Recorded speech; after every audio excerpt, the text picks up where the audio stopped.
नमो अरहंतारं नमो सिद्धारं नमो आर्यारं नमो वज्रायारं नमो लोये सवसाहुरं शुद्धात्मान्मनेकान्तं साधुमुत्तम मंगलम वंदे संदृष्टिसिद्ध्यर्थं संदृष्ट्यर्थप्रकाशकं मंगलम भगवान् वीरो मंगलम गौतम गणे मंगलम कुंदकुंदाद्यो जैन धर्मोस्तु मंगलम सर्वमंगल मांगल्यम सर्वकल्याणकारकम प्रधानम सर्वधर्माणां जैनम जयतु शासनम प्रगटे निज अनुभव करे चेतन सत्ता रूप सब ज्ञाता लक्ष्य नमो समय सार शिवभूप समय सार जिनराज हैं स्यादवाद जिनवेन मुद्रा जिन निर्गंथता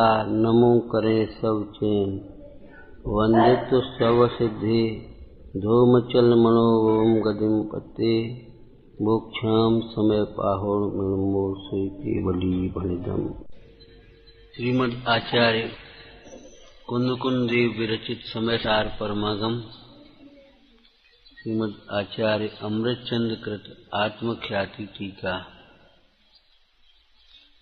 संवर अधिकार गाथा 181-82-83 ओवोगे ओवोगो कोहादिशुनथ को ओवोगो कोहो कोहे चेवहे ओवोगे नथ खल कोहो अर्थव्यपे कम्मे लोकम्मे चाविनथ ओवोगो ओ गम्मे कम्मम लोकम्मम चाविणोऽथि एदं तु अविपरीदं प्राणं जय्याद होद जीवस्य तय्याण किंचिकुवद भावम ओग शुद्धप्पा। एक वस्तु की दूसरी वस्तु वास्तव में एक वस्तु की दूसरी वस्तु नहीं है, क्योंकि दोनों के प्रदेश भेद हैं। उनमें एक सत्ता की अनुपत्ति है और इस प्रकार जबकि एक वस्तु की दूसरी वस्तु नहीं है तब उनमें परस्पर आधार आधेय संबंध भी है ही नहीं। इसलिए अपने स्वरूप में प्रतिष्ठा रूप ही आधार आधेय संबंध है। इसलिए ज्ञान जो कि जानन क्रिया रूप अपने स्वरूप में प्रतिष्ठित है वह जानन क्रिया का ज्ञान से अभिन्नत होने से ज्ञान में ही है। क्रोधारिक जो क्रोधारिक क्रिया रूप अपने स्वरूप में प्रतिष्ठित है वह क्रोधारिक क्रिया का क्रोधारिक से अभिन्नत होने के कारण क्रोधारिक में ही है। ये वस्तु स्वरूप है।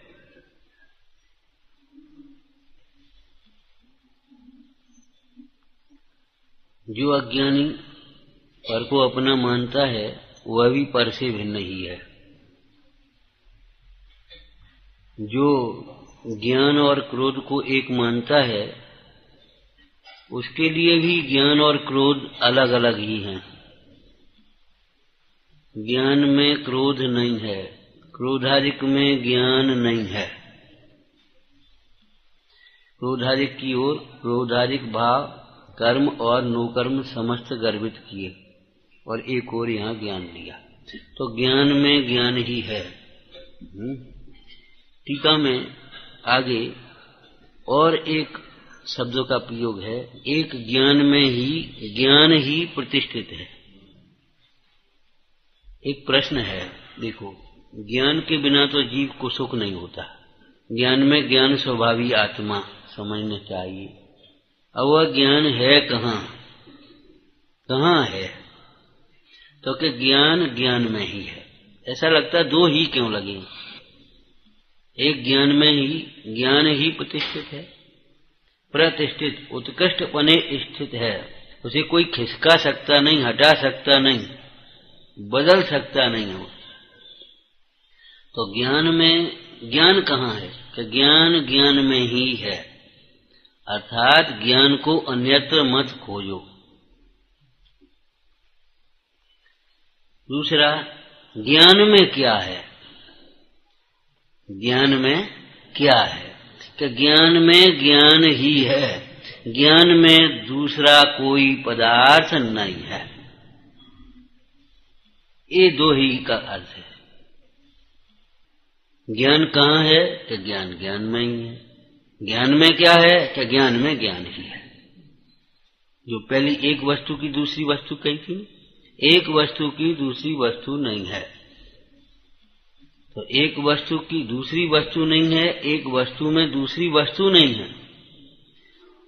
तो एक वस्तु में तो अपने यहां पर इस प्रसंग में ज्ञान को लिया, और दूसरी में क्रोधादि समस्त कर्म, नो कर्म को ले लिया।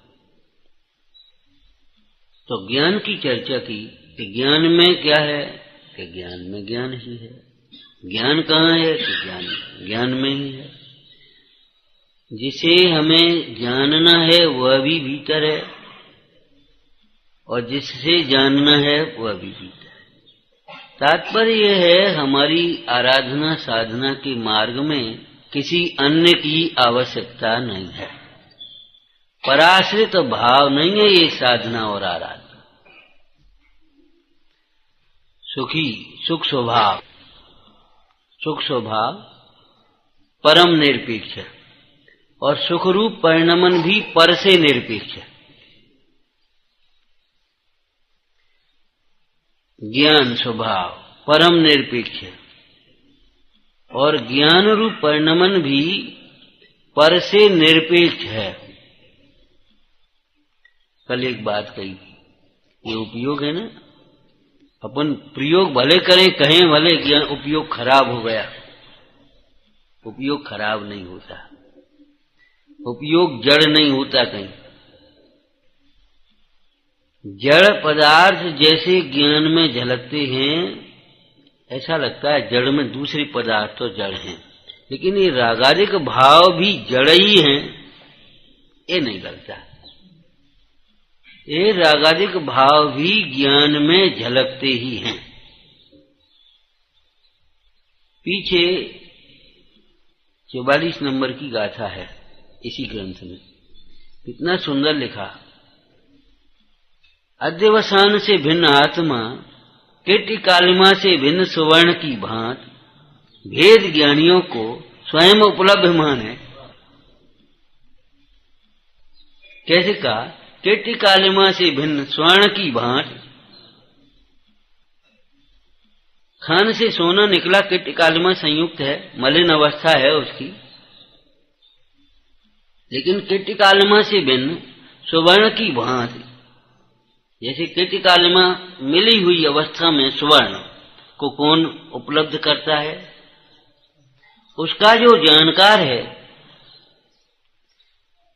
लौकिक भाषा में कहें तो उसका जो सराफ है, वह उस सोने को देखता है भली प्रकार से, इतना सोना है, और पश्चात वही जीव, वही सराफ कीर्ति कालिमा को अलग करता हुआ 16 ताव के द्वारा शुद्ध स्वर्ण को प्राप्त करता है, प्रकट करता है।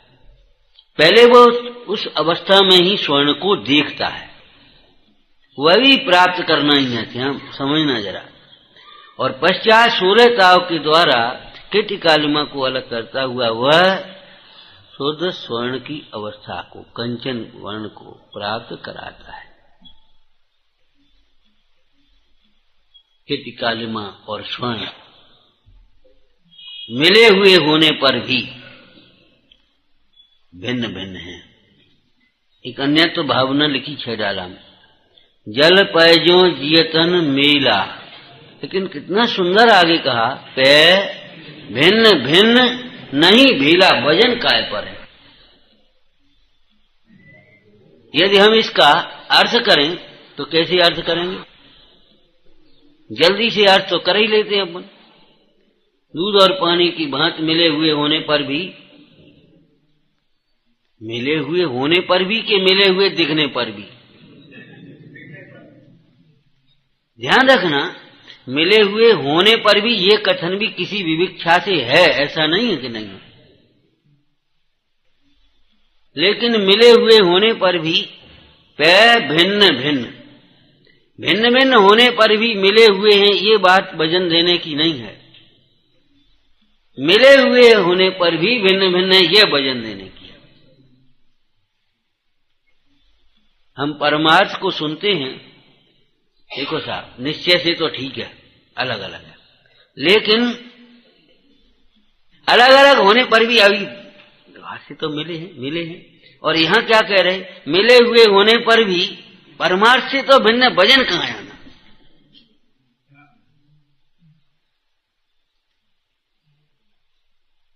और कैसे भिन्न भिन्न है, टोटोमर्जी से अगर इसका अर्थ कराएं तो दूध का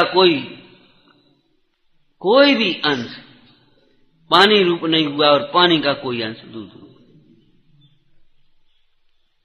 ऐसे मिले पै भिन्न भिन्न, नहीं भीला,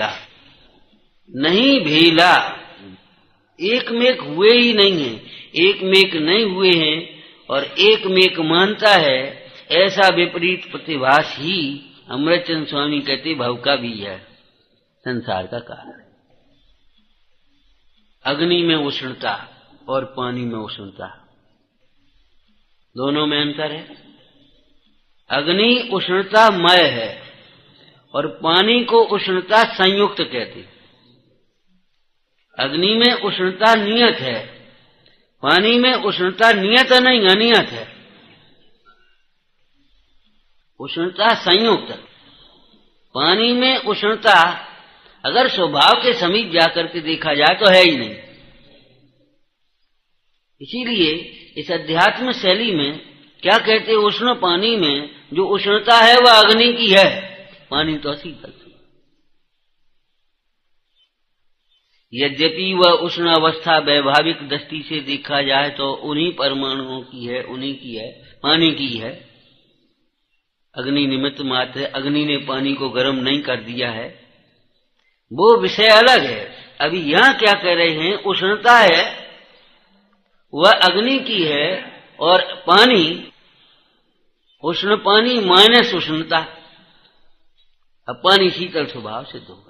स्वभाव के समीप जाकर देखा जाए तो उष्णता के काल में भी उसके शीतल स्वभाव का तिरोभाव तो कह सकते हैं, लेकिन अभाव नहीं हो गया। उष्ण अवस्था में और शीतल अवस्था में प्रतिपक्षीपना है। उष्ण अवस्था है तो शीतल अवस्था नहीं है, लेकिन उष्ण अवस्था में और शीतल स्वभाव में प्रतिपक्षीपना नहीं है।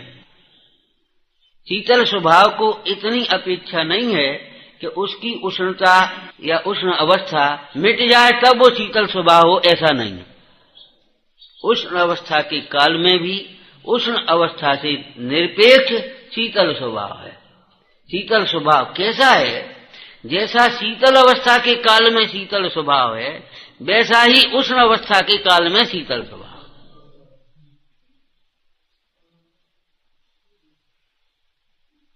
उष्णता वहां संयुक्त है, उष्णता अग्नि की है, लेकिन उष्ण अवस्था में शीतल स्वभाव देर से समझ में आ पाता है। तो यहां अत्यंत भिन्नता की बात कही, प्रदेश भिन्न कर करके। अध्यात्म शैली क्या कह रही, प्रदेश भिन्न है कि दो वस्तुएं जैसे अलग अलग हैं ऐसे अलग अलग थोड़ी हैं कि हाँ ऐसे ही अलग है। एक चर्चा आई आगम में, कर्म के उदय में जीव को रागादिक भाव होते हैं। उदयिक भाव है नहीं, मोह रागादिक भाव। तो इन मोह राग द्वेषादिक भावों में और कर्म के उदय में कौन सा भाव है? चार भाव पड़े न, प्राग भाव, प्रशंसा भाव, अन्योन्यात्यंता भाव। कौन सा भाव है? कुछ लोग अत्यंता भाव कह रहे, कुछ लोग अन्योन्य भाव कह रहे हैं। हंसो नहीं, एक दूसरे को गलत सिद्ध करने की कोशिश मत करो, अपनी गलती निकालो। विविक्षा भेद है, विरोध नहीं समझना। आचार्य कहते हैं अन्योन्य भाव है। तब शिष्य कहता महाराज हमने तो पढ़ा है अन्योन्य भाव एक पुद्गल की वर्तमान पर्याय का दूसरे पुद्गल की वर्तमान पर्याय में होता है। इससे तो आपके इस कथन से, अन्योन्य भाव कहने से तो ये रागादिक भाव पुद्गल की पर्याय सिद्ध हुई, हाँ, यही हमें इष्ट है सिद्ध करना। यही रागादिक भाव पुद्गल के हैं ऐसा सिद्ध करना इष्ट है। पुद्गल के हैं ऐसा कहकर के कहना क्या चाह रहे हैं, मेरे नहीं हैं। जरूरत क्या पड़ गई पुद्गल के कहने की, कि पुद्गल के इसलिए कहने की जरूरत पड़ गई कि तू अपने मानता है तो अपने, अपने नहीं है तो कौन की है। बड़े अचंभे की बात है, लौकिक में कुपुत्र को पुत्र कहने में शर्म आती है। कुपुत्र को पुत्र कहने में शर्म आती है। दृष्टांत दिया था पहले, एक सेठ का पुत्र, सेठ धर्मात्मा, न्यायवान, यशवान, कुसंग में पढ़ करके जुआ में पकड़ा गया। कोतवाल ने कहा किसके लड़के? अच्छा, सेठ जी को बुलाया, पहुंची, आओ सेठ जी, कुर्सी डाली, बैठी, आ गए, आपका लड़का है। अब सेठ जी नीचे निगाह करें और दो चार कहते क्या कहें इस नालायक को। माने ये नहीं कहते हमारा लड़का है,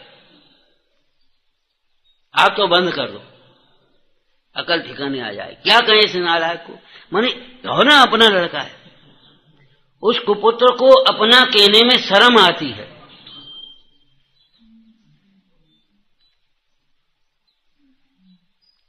और अगर कॉलेज में टॉप किया हो और प्रिंसिपल ने बुलाया हो अपने लड़के को,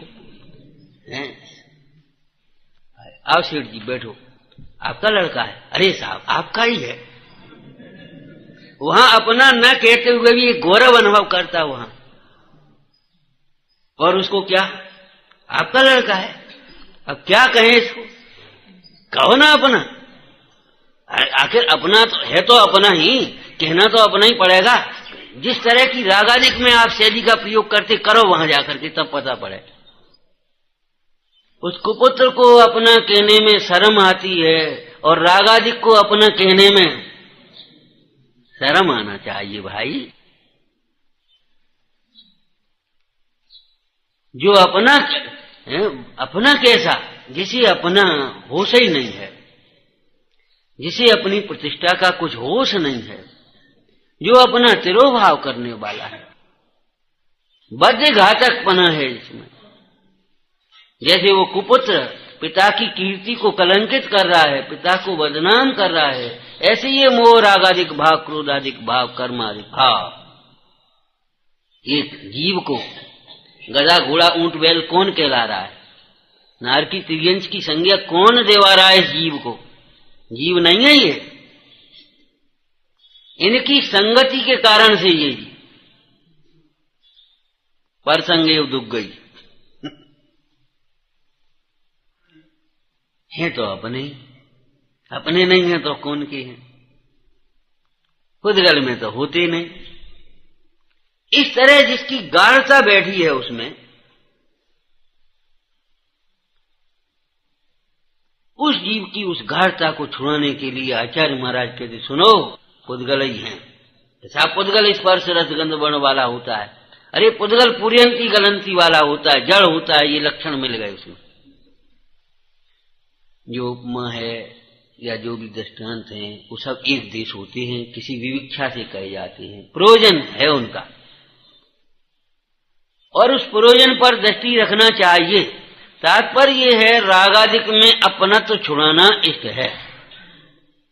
ये अपने नहीं है, ये अपना ध्रुव स्वभाव तो है ही नहीं, अपना ये स्वाभाविक परिणाम नहीं है, इसलिए ये अपने नहीं है ऐसा कहने में आया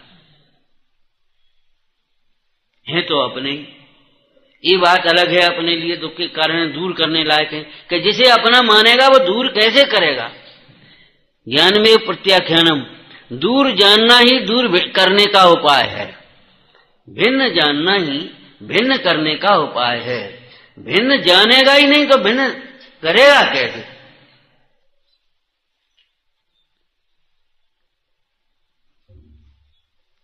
आचार्य महाराज ने ये शैली अपनाई, मोहादिक भाव मेरे नहीं, वर्णादि गुणस्थान पर्यंत भाव मेरे नहीं है। मेरे नहीं है तो किसके हैं? अरे क्या करें, तेरी रुचि पड़ी है। लौकिक में तो आप ऐसा नहीं करते, ऐसा नहीं पूछते। आप अपना चश्मा घर बुलाए, यह एक चश्मा रखा था, आपने उठाया, भैया वो चश्मा तो इनका है। चश्मा हमारा, आपका नहीं है। आपका नहीं है तो किसका है ये नहीं पूछते, तुरंत आपकी नजर जाती हमारा कहाँ है। ऐसे ये रागादिक भाव मेरे नहीं है, इसमें से रागादिक भाव किसके ये मत तलाशना, मेरा कौन सा भाव है ये तलाशना।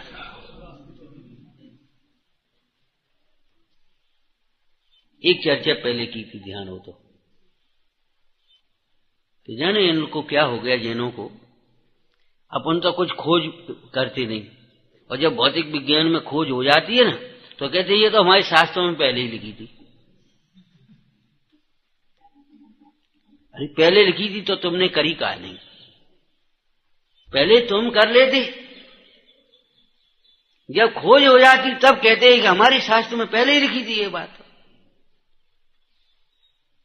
प्रश्न का तो ठीक है, अब उत्तर क्या देना है। बड़ा सुंदर उत्तर समझ में आया। उनका एक बालक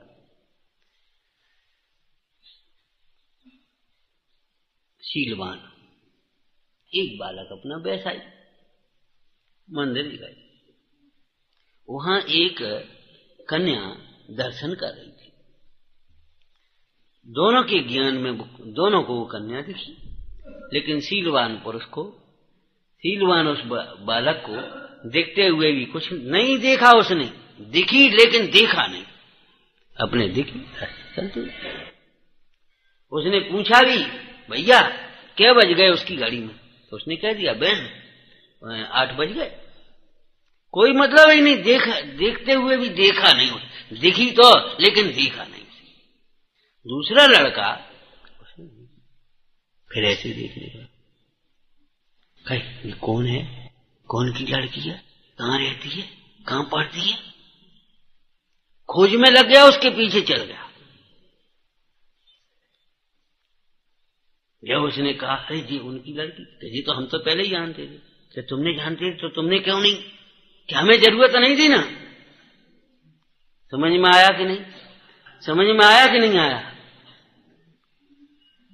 आत्म सुख में संतुष्ट जीव ज्ञानी, उन्हें बाहर की खोज की जरूरत नहीं थी, इसलिए उन्होंने खोजा नहीं।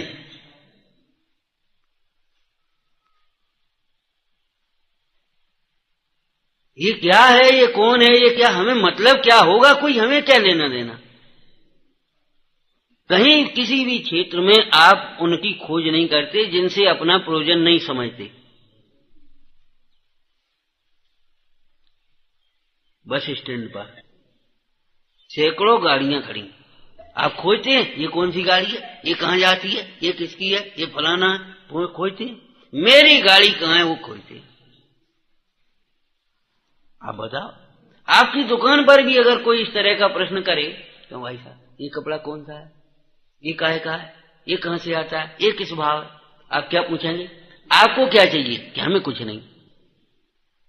कोई मतलब है आपको, कोई ये कोई तरीके नहीं है खरीदने के, ऐसे ये सुनने के तरीके नहीं है, ये कहना है मुझे। रागादि किसके, अरे भाई आप अपने को खोजो, अपने को खोजो।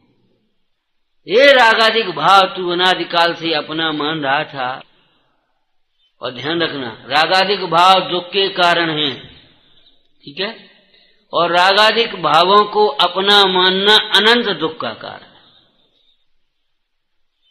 जिसे अपना मानेगा तो दूर करने का प्रयत्न कैसे करे, क्यों करेगा। और जब रागादिक भाव रूप इसने अपने को मान लिया, तब रागादिक दूर करने के लिए अपने आश्रय से तो रागादिक भाव दूर होंगे। अब वो उस अपने को रागादिक भाव को एक ही मान लिया, अब किसके आश्रय से दूर करेगा वो, फिर वो रागादिक भाव को मिटने के लिए ज्यादा से ज्यादा, बहुत ज्यादा अगर करेगा तो भीतर की शरण में आएगा, हे प्रभु मेटो राग कोटि, मेटो राग कुटेव, तो प्रशस्त राग होगा, राग मिटेगा कैसे?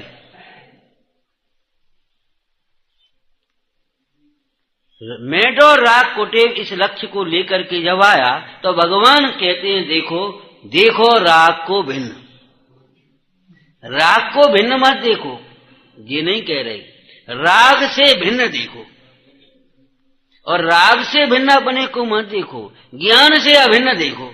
जब ज्ञान से अभिन्न अपने को देखेंगे तो राग आदि भिन्न दिखाई देंगे और राग आदि को उत्पन्न नहीं होंगे, तो अनाज काल से चली आई राग आदि की संतति टूट जाए। ये विधि है, मोक्ष मार्ग है। संवर तत्व की चर्चा चल रही है, आत्म प्रसिद्धि का नाम संवर है भैया। अरे रागादिक भाव की बात तो बहुत दूर है, बहुत दूर है। अपना उपयोग अगर रागादिक में चला जाए तो उसको भी यहां जा भाई जान दे, उसे जाने दो, उसे भी अपना नहीं देखना चाहिए। जिस खून में जहर मिल गया वह खून भी निकालने लायक है, जहर तो निकालने की बात है ही, निकालते कि नहीं? तो जहरीला खून भी निकल जान दो। अरे ये खून जा रहा संग में कि जाने दो, जहर न रह जाए, खून चला जाए तो कोई बात नहीं, इसके साथ का जीवन के लिए ये आवश्यक है कि नहीं? इसमें कौन सी बड़ी थ्योरी है?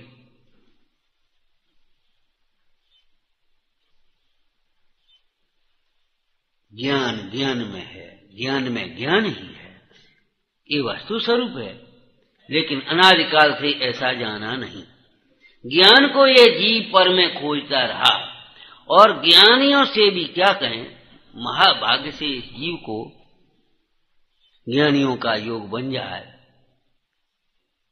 तो क्या करता है मालूम? उनसे भी राग तो करता है, उनका ज्ञान ग्रहण नहीं करता। ज्ञानियों का योग बने तो मोह तोड़ने के लिए है, लेकिन मोह तोड़ने की बात न करके उनमें भी अपनत्व ही कर लेता है। अपनत्व का तरीका तो आपको बताया था, अपने भगवान। अरे छोटे छोटे बच्चे मालूम कि अपने पंडित जी अवे नहीं बैठे, उनको ऐसा लगता अपने पंडित जी बस। बाद बाकी वो पंडित जी कह रहे हैं कि ये रागादिक से भिन्न आत्मा है, वो उन्हें थोड़ी समझना, अपने पंडित जी। अरे भाई वो बालकों की बात बालकों तक रहने दो, उनका वो प्रशस्त राग जो कुछ है बस वो ही भला होने के लिए आगे बढ़ेंगे भी। लेकिन कम से कम अपने पंडित जी इतना प्रेम भाव तो आया।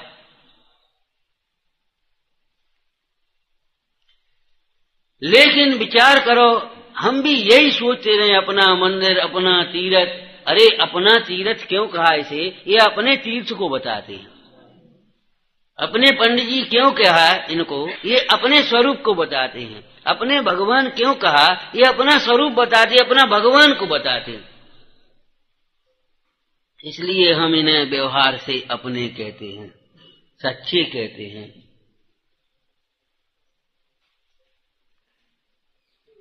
एक बालक खो जाए, उसे अपने घर रखे और उसे बंधुआ मजूर की तरह काम ले, वो तो बहुत खराब है। लेकिन अपने ही घर रखे अच्छी तरह से, वो अपने बालक की तरह पाल पोस ले, ईमानदारी तो ये भी नहीं है। पहला नंबर तो ये है, पहला ईमानदारी का चरण ये है, उस बालक को उसकी घर पहुंचा ले। सचमुच हमारे श्री गुरुओं ने यही किया।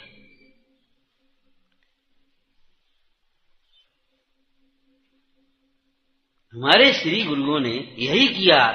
आई हुई भटकी हुई परिणति जो यहाँ शरण में आई है, उसे विषय कसायों में तो नहीं भटकने दिया, लेकिन अपने में ही नहीं अटकाया, उन्हें अपने घर पहुंचाया। यह है परम उपकार। उपकार शब्द का अर्थ ही है उपकार। उप माने समीप, कार माने करे। जो अपने परिणति को अपने समीप करे उसका नाम उपकारी। अपनी परिणति अपने से विमुख होकर कहां भटक रही थी, कहाँ दुखी हो रही थी उसे अपने समीप किया, उसका नाम उपकार है, इसका नाम उपकारी है।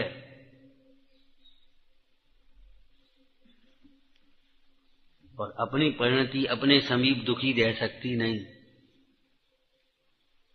स्वयं सुखी होती है। ज्ञान में ज्ञान है, ज्ञान ही है, इसीलिए उसे ज्ञान घन कहा। विज्ञान घन होता जाता, ज्ञान घन घन होता ना, घन में सुई की नोक भी प्रवेश नहीं करेगी, ऊपर टूट जाए, वो भीतर नहीं घुस सकती। जैसे इस काठ में कील ठोंको तो ठुक जाएगी, लेकिन घन में अगर ठोंकने की कोशिश करेंगे क्या होगा? घन में कील ठोंकने की कोशिश करेंगे तो कील टेढ़ी होगी, कील नहीं प्रवेश पाएगी इसमें। खंबे को माथे से फोड़ने की कोशिश करेंगे तो खंबा नहीं फूटेगा, माथा फूटेगा। पर को अपना मानेंगे, पर पदार्थों को अपने में घुसाने की कोशिश करेंगे तो पर पदार्थ अपने नहीं होंगे, अपना उपयोग भ्रष्ट होगा अपने से। अपन दुखी होंगे, अपन आकुलित होंगे, अपन संसार में भ्रमेंगे।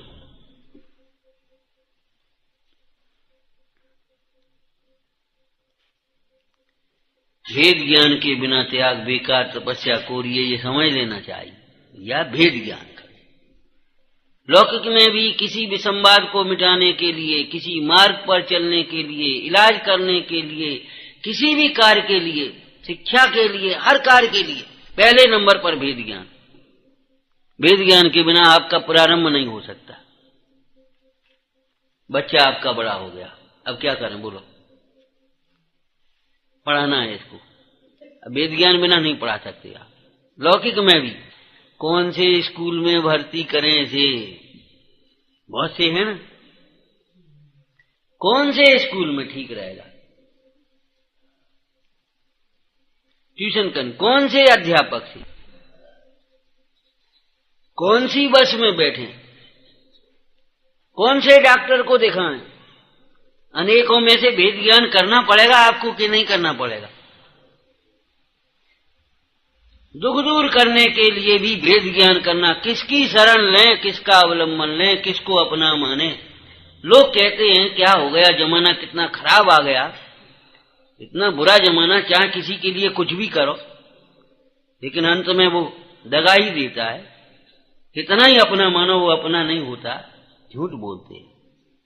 अपना मानने से पहले पहचान लेना चाहिए ये अपना हो सकता है या नहीं। आप पहले मानते ही उसे अपना है, जो अपना नहीं हो सकता उसमें सामर्थ्य नहीं, फिर उसको दोष देते। चलो उसकी गलती है। पूजा में लिखी ना, जग में जिसको निज कहता मैं वह छोड़ मुझे, जिसको हम अपना कहते वो हमें छोड़ करके चला जाता है। बहुत बुरी बात है, अच्छी बात नहीं। तो आप ऐसा मत करो, जो आपको अपना कहते उन्हें छोड़ के आप मत जाना। कर सकते हैं आप, ये वस्तु का स्वरूप है भैया, आपके भी बस की बात नहीं है। आपको जो अपना कहते हैं उनको भी छोड़ करके आप जाएंगे कि नहीं? आपके पिताजी आपको छोड़ के चले गए, बेकार, अच्छी बात नहीं है। छोटे छोटे बच्चों को छोड़ के चले जाए तो आप अपने बच्चों को छोड़ के मत जाना। कर सकते हैं बोलो? बहुत आप तो यहीं रहो, हमने कहा हम यहां रह जाएंगे, आप भी यहीं रहना, बोलो है संभव? वस्तु का स्वरूप एक रूप होने पर भी, न बदलने पर भी ये सुख और दुख का अंतर इसलिए पड़ता है, ज्ञानी वस्तु के स्वरूप को समझकर अपने हित को साधना जानता है। वो पहले से ही उसे अपना मानता है जो अपना होता है। अज्ञानी पर को अपना मानकर फिर रोता है। समझ में आया? अज्ञानी जो छूटने वाला है उसे अपना मानकर उसके छूटने पर रोता है। अज्ञानी कि ये दशा है। ज्ञानी पहले से ही उसे अपना मानता है, जो अपने से कभी छूटे नहीं, अपना हो। पहले विचार नहीं करेंगे तो पीछे तो पछताएंगे ही। पर मैं अपना तो करते करते तो अनंत काल हो गया। अब तो अपने को पहचानने का समय आ गया। अब सब प्रकार अवसर आया है। काय का अवसर है? अपने को पहचानने का, अपने स्वरूप को साधने का।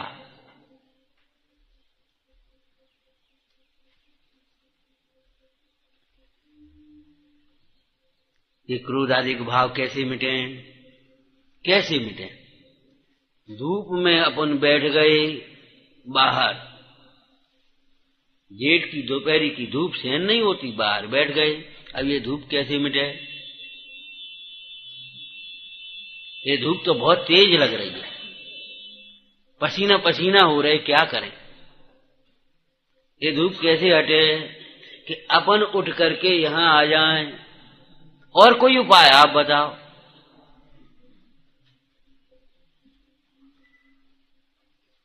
सर्वत्र तो धूप नहीं है ना, वहां धूप है। लौकिक में कहते क्या करें, इधर जाएं तो कुआ, इधर जाएं तो खाई। लेकिन अध्यात्म ये कह रहा है, समयसार जी में आचार्य महाराज जी कह रहे हैं, कुआ और खाई दोनों उधर हैं, इधर नहीं है। ये तो मेरे इशारा, इधर कुआ इधर खाई, इधर नहीं है ना, न कुआ है न खाई है, कुछ नहीं है। इधर जाओ।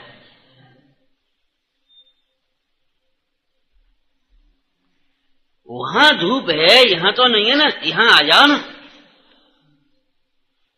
लेकिन क्या करे, उधर ही उधर देखता रहता है और चारों ओर तो धूप है, और पीठ के पीछे दरवाजा और कमरा घर, उसे देखा नहीं, पीठ करके बैठ गया और सब और धूप है। अब कहां जाए?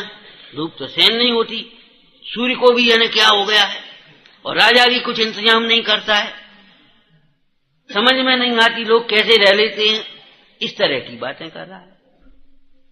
अरे भाई, सर्वोर धूप नहीं है, जहां बैठा उसके पीठ कर, यद दिट्ठा चत पिट्ठा, यही मोक्ष को चिट्ठा। भाई जिधर तेरी पीठ है जरा मुंह करके देखो, इधर तो बिल्कुल धूप नहीं है, ये तो बिल्कुल शीतलता, यहां आकर के बैठ जा। ऐसे क्रोध आदि भाव कैसे मिटे? इन्हीं के मारे। पहले कहता था पर से हैरान है, शास्त्र पढ़े तो कहने लगा कर्म के कारण हैरान है। फिर अध्यात्म पढ़ा तो क्या करें, इन क्रोध आदि के मारे हैरान है हम तो। कर्म की भी कोई गलती नहीं है। कर्म क्या, कर्म बेचारे कौन? हाँ, अपनी भूल से ही हैरान है। हैरान है, इस पर जमा रहता है, उसको नहीं छोड़ता। भगवान है ये नहीं देखता, बस हैरान है, हैरान है। पहले पर के कारण हैरान था तो वहां हटाने मिटाने में लगा था, फिर कर्म के कारण हैरान तो कर्म में वो हेरा फेरी में लगा है। अब भूल के कारण हैरान है, भूल के कारण हैरान है, उसको पकड़े बैठा है। लेकिन वो भूल तेरे स्वरूप में नहीं है, भूल भूल में है, भूल मूल में नहीं है। उस मूल को नहीं देखता। मूल को देखे तो भूल मिटे। लौकिक में कोई हिसाब में गलती होती तो कहां देखते आप? मूल में देखते ना, मूल को मिलाते ना। मूल को मिटाए भूल कैसे मिटेगी? क्योंकि मूल की भूल मूल में नहीं है, भूल भूल में है, मूल की भूल मूल में नहीं है। आत्मा की भूल आत्मा में नहीं है, जीव तत्व की भूल जीव में है क्या? बताओ। उस जीव को देखे तो जीव की भूल मिट जाए।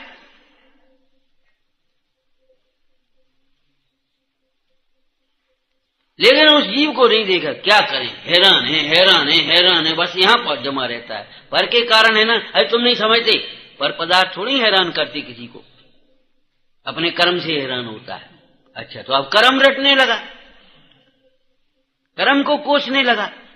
फिर कहा भैया कर्म नहीं, कर्म का उदय होता है, जीव को जबरन थोड़ी दुखी कर रहा है। जीव तो अपने मोह से दुखी होता है, अपनी भूल से हैरान होता है। तो भूल के पकड़ के बैठ गया, भूल है ना। लेकिन भूल भूल में है, भूल मूल में नहीं है। भूल भूल में है, भूल मूल में नहीं है। जीव तत्व की भूल जीव में नहीं है। उस जीव को देखे तो भूल मिट जाए, तो भेद ज्ञान करता नहीं, हैरान है, और अपने को बड़ा चतुर समझता है। ये सब मिथ्या दृष्टि है। पर के कारण सुख दुख मानते, या पर से नहीं होता। और ये सब कर्मवादी हैं, कर्म को मानते। कर्म क्या करेंगे, कर्म तो जड़ हैं। अरे अपनी भूल से हैरान होता है, हम सम्यक दृष्टि हैं। अरे तुम्हारा पर्याय मूल मिथ्या दृष्टि हो रहा है, तुझे खबर है कुछ? हैरान है, हैरान है, हैरान है कर रहा है।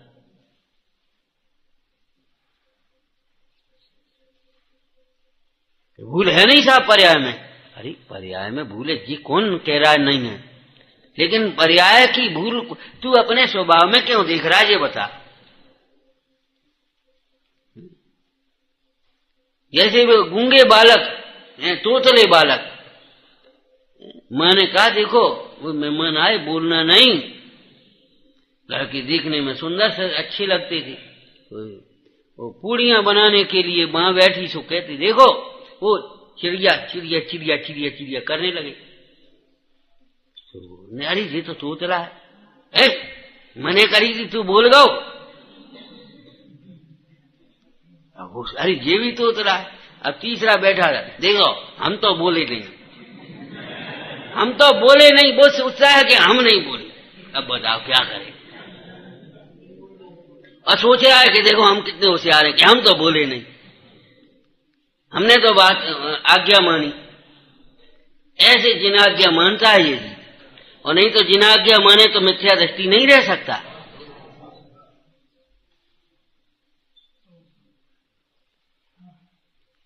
अरे हैरान मानना ही भूल है। सच पूछो तो स्वभाव के समीप जाकर देखा जाए तो भगवान है, हैरान नहीं। ज्ञान में ज्ञान ही है, ज्ञान में क्रोधाधिक भाव नहीं है। तो क्रोधाधिक मिटे कैसे? देखो आपको कोई तकलीफ हो तो काय की याद, घर की याद आती है कि नहीं? घर की याद आती है। क्या लगता है बेकार आए, इससे तो घर ही ठीक थे। लेकिन सुकुमार महाराज आदि चले थे, कोई अभ्यास तो नहीं कर पाया था। सीधे जाकर के खड़े हुए और वो सियालनी पीछे पीछे लगी और एकदम चीड़ाफाड़ी होने लगी। वहां भयंकर वेदना का प्रसंग बन गया बाहर की ओर से देखें तो। लेकिन घर की याद क्यों नहीं आई? अरे इससे तो घर ही ठीक थे, ऐसा क्यों नहीं लगा ये बता। वे अपना घर यहां देख रहे थे, घर में रहते हुए घर की याद कैसे आती? मूल बात ये थी, घर यहां देख रहे थे, उसे दूर करने का भाव क्यों नहीं आया कि वो उसे दूर दिखाई दे रहा था। वो उपसर्ग, समीप का सर्ग, समीप का दृश्य दिखाई दे रहा था, अपने में मिला हुआ नहीं। लिखा है ना, शीश जले जिम लकड़ी जिनको, वो सिर जल रहा है, मैं तो नहीं जल रहा, मैं सिर नहीं हूं। ये शरीर छिद बिद रहा है, मैं शरीर नहीं हूं। उससे भिन्न अमूर्तिक प्रदेशों का पुंज, वो ज्ञान स्वभावी आत्मा दिख रहा था भीतर। उनके ज्ञान में क्या दिख रहा था? ज्ञान में ज्ञान। आपकी दुकान में अगर एक कुत्ता घुसे तो भगाओगे कि नहीं? और दर्पण में एक दर्पण लगा है, उसमें वो तमाम गाड़ियां घुसी, भगाते हो? हटाते हो? क्यों नहीं हटाते? आपका ज्ञान कार्य कर रहा है, वे वहां हैं, यहां नहीं है। ऐसे ज्ञान में भाषित होते हुए भी वे पर भाव, पर द्रव्य ज्ञान में है कहां? अपने को ज्ञान रूप अनुभवता तो है नहीं, और उन्हें दूर करने का उद्यम करता है। दूर करने का उद्यम भी झूठा है। मोहादिक भाव दूर करने का सच्चा पुरुषार्थ भी यही है कि जिसमें मोहादिक नहीं है, वो ऐसे ज्ञान में ज्ञान को अनुभवते हुए जीव आनंदित रहे। दूर करने जाएगा तो अपने से दूर हो जाएगा, और कुछ नहीं होगा। थोड़ी निकट की बात है।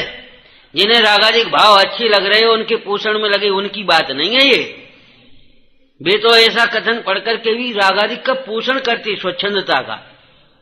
मेरे में है ही नहीं, वे तो पुद्गल में है, ये तो पुद्गल की क्रिया है।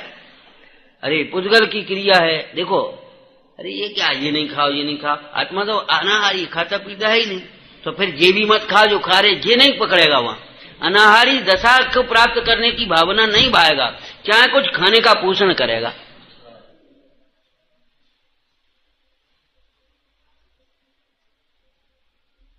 ये उल्टा पकड़ता, स्वच्छंदता पकड़ता है इसमें। ऐसे जीवों की बात ये नहीं है। ये तो रागादिक भाव ही जिन्हें दुख रूप लगे हैं, और रागादिक भाव दुख रूप ही लगे हैं, सुख रूप नहीं। अन्य कोई दुख रूप नहीं लगा, दुख का कारण नहीं लगा, वहां से विरक्ति हट गई। कोई बालक अगर गलती स्वीकार न करे, और इसमें क्या गलती हो गई, उन्हें भी की थी चोरी, उन्हें भी की थी, उन्हें भी की थी, ऐसे बोले तो गुस्सा आती है श्री गुरु को। अच्छा, इसको बंद कर दो, तब पता पड़ेगी उसने की थी। लेकिन अगर किसी की कोई कुसंग में पढ़कर कोई गलती हो गई उस पर, और आया गुरुजी, जी हो गया हमसे, ये टूट गई। कैसे टूट गई? कुछ नहीं, हम ऐसे कर रहे थे, वो ऐसा हो गया। माने उसने अपनी गलती स्वयं स्वीकार की है ना, और अब आप सब जो दंड दें। तो गुरुजी देख रहे कितना भूला प्राणी है, किसी दूसरे को दोष नहीं दे रहा, और अपना दोष स्वीकार कर रहा है, और उसकी सजा भोगने के लिए तैयार है। इसका मतलब इसका अभिप्राय खोटा नहीं है, तो सजा का पात्र नहीं है। बोले जाओ बेटे, कोई बात नहीं, पढ़ो, आगे से ध्यान रखना, ऐसा काम नहीं। ठीक है ना? ऐसे पात्र जीवों के लिए ये कह रहे हैं, स्वतंत्र होने के लिए हैं, जो ज्ञान में ज्ञान का अनुभवन करते हुए, अर्थात अपने ज्ञायक भाव रूप अपने को अनुभवते हुए आनंदित है, संतुष्ट है, तृप्त है, बाहर से विरक्त है, ऐसा जीव स्वतंत्र है। और ज्ञान में ज्ञान का अनुभव तो करता नहीं, और अपने को पर्याय रूप देखता हुआ रागादिक है ही नहीं, और उनके पोषण करने में लगा, वो स्वच्छंद है। स्वच्छंद होने के लिए अध्यात्म नहीं है। स्वच्छंद होने के वाले को क्या दृष्टांत दिया टोटरमल जी ने? गधा मिश्री खाने से मर जाए, क्या करें बताओ। लेकिन पंडित जी की शैली भी गजब की है। कोई गधा मिश्री खाने से मर जाए, तो सज्जन तो, मनुष्य तो मिश्री खाना नहीं छोड़ेंगे। मतलब इसमें मिश्री का कोई दोष तो है नहीं, फिर भी क्या कहा, जब जानते हो ये गधा है तो उसे मिश्री मारते हो।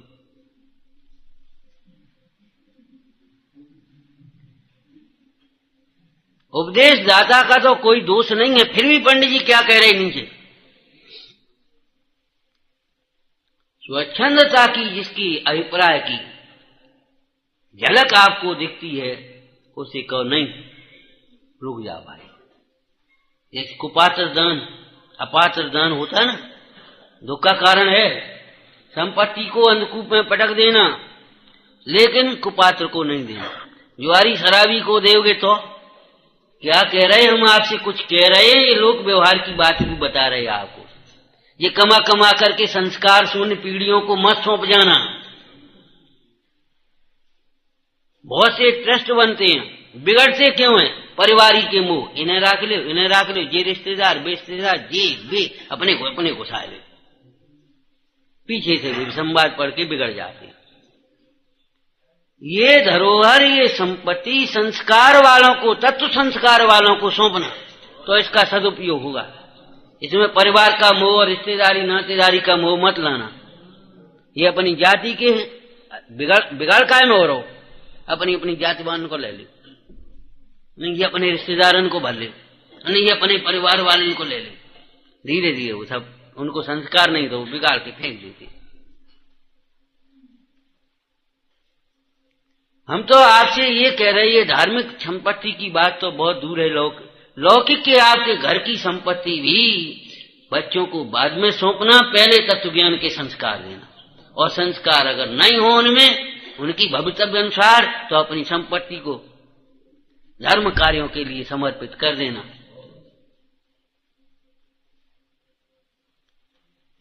आप सारी सुविधाएं देते जाते हो और रोते जाते हो, बच्चे मानते नहीं हैं। सवेरे उठे, मम्मी ने चाय पिला दी उठा करके, आपा दूध ले आए, मैंने अपने सब काम कर दिया। अब वो लड़का 8 बजे उठता है, वो सुनता ही नहीं है। सुने काय को सुने, मुफ्त के तो मिल गए सब उसे, क्यों सुनेगा? उसकी गलती नहीं है, गलती आपकी है।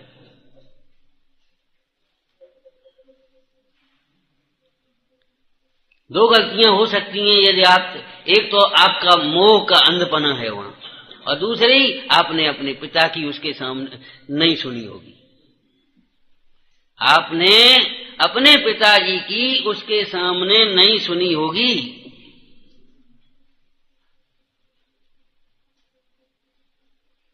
कितनी बार हम आपसे कहते हैं, बच्चे नहीं मानते, ये शिकायत मत करो, आप हमारी मानो, आपकी बच्चे मानेंगे, निश्चित बात है। सच्ची बात है। माने हम भगवान की नहीं मानना चाहते और अपन सबको मनवाना चाहते हैं, इससे बड़ा अहंकार क्या होगा? अरे सब कदाचित तुम्हारे पुण्योदय में तुम्हारी मान भी लें, विपरीत भी सही कह दें, तो अभी तुम्हारा कोई हित नहीं। तुम भगवान की आज्ञा मानने में सावधान रहना, उसमें तुम्हारा हित है। समझ गए भैया? अब हम चरणन योग अलग से कहने थोड़ी जाएंगे, लोक व्यवहार अलग से सिखाने नहीं आएंगे भाई। संस्कार शून्य पीढ़ी को मिल जाएगी तो क्या करेंगे इसमें, मालूम है ना?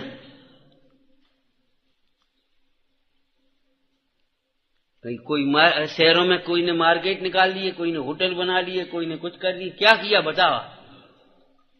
धर्मशालाएं सबरी बना करके गए पिताजी वगैरह, दादा वगैरह, काय के लिए, और बच्चों ने उपयोग काय के लिए किया? आपके ज्ञान में है सारी बातें, हमसे ज्यादा ज्ञान में है ये बातें तो। लेकिन क्या करें, ऐसे ज्ञान को ज्ञान नहीं कहते जो शिक्षा न ले ले। कल्पनाएं करते हैं हम बच्चों के लिए अच्छा बंगला बना देंगे, संपत्ति छोड़ जाएंगे, वे सुखी रहेंगे। वे एकदम झूठी कल्पना है। अगर तत्व ज्ञान के संस्कार होंगे तो वे पुण्य के उदय से सामग्री मिलेगी, उसमें संतुष्ट होंगे, सुखी होंगे लौकिक दृष्टि से, और नहीं तो वो सारी बेच खाएंगे, बर्बाद करेंगे, कोई मतलब नहीं निकलेगा। और धार्मिक संपत्ति है, ये ट्रस्ट वंश समिति बनाने में तो बहुत सावधान रहना, बिल्कुल परिवार के मोह नहीं लेना, रिश्तेदारी जाति बिरादरी जी कुछ नहीं। राजनीति बिगड़ काय में गई, इसी में तो बिगड़ गई। जो उसका योग्य हो, जो स्वाध्याय से जुड़ा है, वो वास्तव में इन सबको संभाल पाएगा। स्वाध्याय से नहीं जुड़ा तो बहुत मुश्किल। स्वाध्याय के बिना पक्ष तो हो सकता है थोड़ा बहुत। अब ये हमारे पिताजी इतने मानते तो हम इतने ही हैं बस, लेकिन वास्तव में किसी समय फिसल सकते, कोई भरोसा नहीं। आप अपने को स्वाध्याय से जोड़ो, अपने बच्चों को स्वाध्याय से जोड़ो, अपने मित्रों को स्वाध्याय से जोड़ो, जिनके प्रति आपको प्रेम है उनको स्वाध्याय से जोड़ो।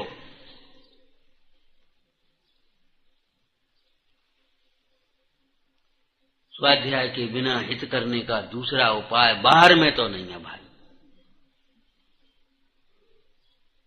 और स्वाध्याय काय के लिए है? आपा पर का भेद ज्ञान का। स्वाध्याय का फल ये है, पर को अपना मानते थे जो पर को अपना मानना छूटे, हम अपने को पहचाने। समझ में आया? सब प्रकार अवसर आया। काय का अवसर आया है? पूजा भक्ति करना है बस खाली, और संतुष्ट हो जाए, अपने को धर्मात्मा मान लें। एक आध वीडियो बन गई, बच्चे जयकार न परम गुरु हो गई काम। कोई दान पुण्य कर लिया तो अपने जे बनवा लिया, वे बनवा लिया, बस हो गया काम। ये भी होता है, ये हम नहीं कह रहे, लेकिन भेद ज्ञान निरंतर रखना, एक समय भी चूकना नहीं, पहले अपना काम करना।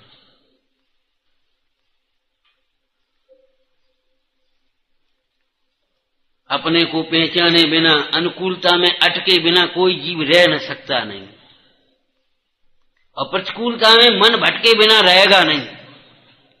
जो देवगुरु धर्म के पुण्य पाप के तत्वों के स्वरूप को नहीं समझता है, अनुकूलता में बड़ी बड़ी बातें करता है, लोग जाने क्या करते हैं, जाने कहां कहां माथा टेकते हैं, और जब अपने ऊपर प्रतिकूलता आती है तो घुमा फिरा करके इनडायरेक्ट डायरेक्ट जाने कहां कहां चक्कर काटे बिना रहते नहीं, फिर वो सब अलग रह जाता है मामला। क्यों?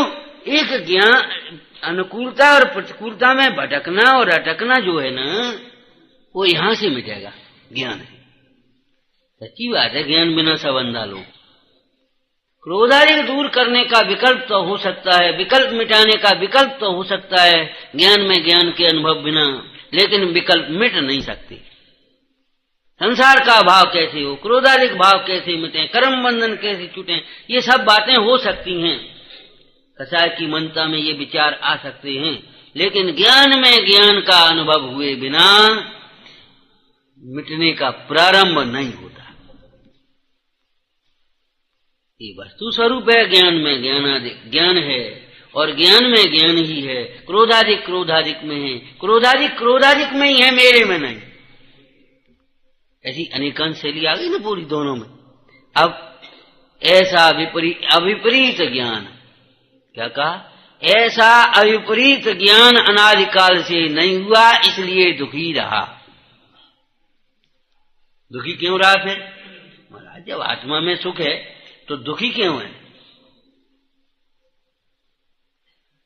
देह और आत्मा अगर भिन्न भिन्न है, देह और आत्मा भिन्न भिन्न है, तो ये सुई चुबा दर्द क्यों होता है? और ठंडी हवा लगती है अच्छा क्यों लगता है? और ये तपस्वियों के ये तेज क्यों होता है? हाँ, तेज क्यों होता है? देह भिन्न है तो फिर, अरे भाई भिन्न है, ये बात सच्ची है, लेकिन निमित्त नैमित्तिक संबंध है। अब आप ये समझना, इस तेज को उनका तेज नहीं समझना, नहीं तो किसी समय ऐसा भी होता है शरीर में रोगादिक भी होते हैं और वे ज्ञानी धर्मात्मा होते हैं। ये कैसे धर्मात्मा, ये कैसे महाराज हैं, अपना कोर तक दूर नहीं कर पा रहे, दुनिया को क्या भला करेंगे?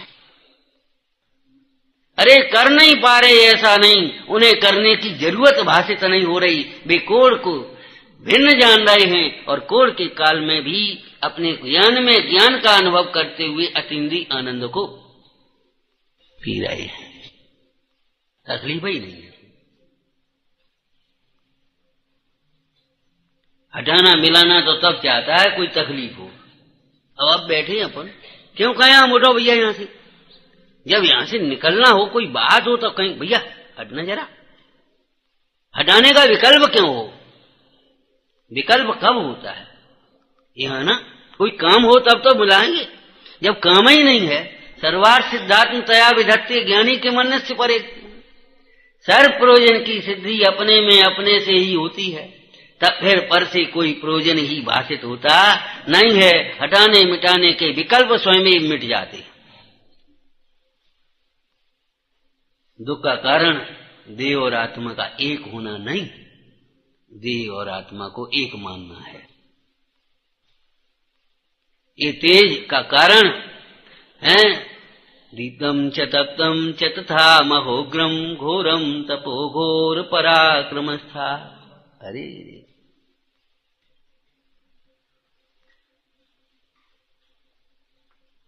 कैसी कैसी घोर तप कर रहे हैं, भोजन आदि कुछ नहीं ले रहे, और तो भी देखो दीप्तम च तप्तम च तथा महोग्रम, दीप्ति कांति बढ़ती चली जा रही है। ये है क्या मामला? ये ऐसा ही निमित्त नैमित्तिक संबंध है।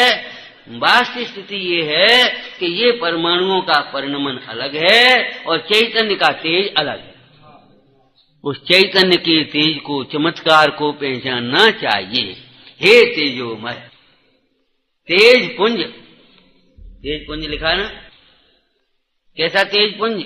कलश बोलो भैया, हिंदी में भाव में थोड़े में, चंचल विपुल विकल्प जालों का विकल्प का समूह रूपी इंद्रजाल जिसके एक फुलेंगे मात्र से भस्म हो जाए, उड़ जाए, ऐसा उत्कृष्ट तेज पुंज चैतन्य में हूं।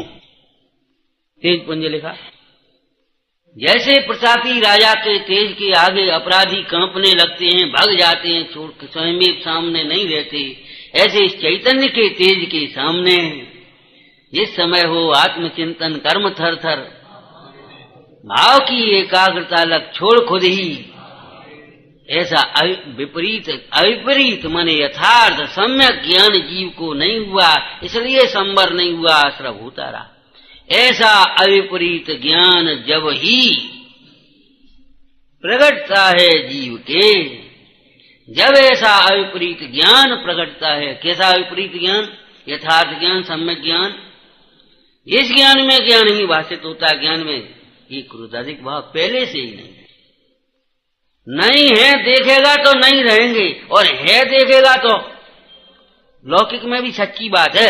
आप आए और हमने देखा भी नहीं, बैठे ही रहे, आप अपने आप उठ के चले जाओगे।